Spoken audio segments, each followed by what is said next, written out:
Here, it's mainly ministers of gender from across Africa who are attending the 3 days African Gender Pre-Summit. Their plan is to set the agenda of real women empowerment in the continent before the Heads of State Assembly over the last week of January. Are we driving this agenda in our countries, in our organizations? Or are we feeling comfortable in the culture that we found in the organizations we're in or in the government structures that we're in?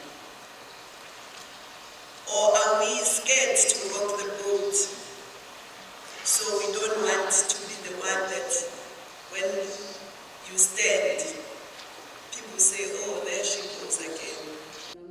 2016 has been declared the African Year of Human Rights with particular focus for women. These policy makers and academia therefore would like to see the most out of the commitment Africa is making for its women. This is another opportunity for the ministers of gender responsible for implementing these policies coming together and, evaluating on what we have been doing for the last year and what are we planning to do for the next year. But more importantly, learning from each other. Donc, si elles sont solidaires et avec cet affront. I'm calling in all the women to work together and synergize their efforts. Also, I remind everyone that there is a need to dedicate more effort and resources to women's needs. Women are the first to wake up in the morning and they are the last to go to bed, yet they receive the least attention, and it's about time that changes.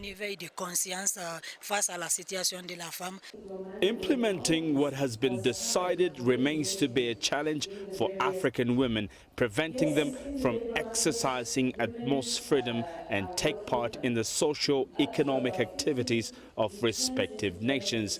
Chairperson Lamini Zuma said it's time for African women to stop conforming and begin transforming.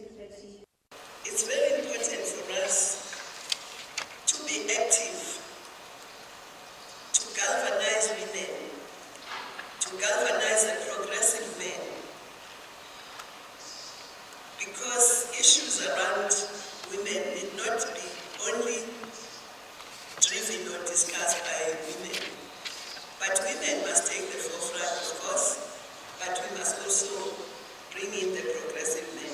When heads of state begin their summit here in few days' time, women of Africa would like to see commitments from individual states and start walking the talk. Because for the women of the continent, business as usual brought nothing but paper tiger declarations.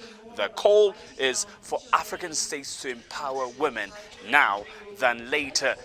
Group Dallas CCTV, Addis Ababa, Ethiopia.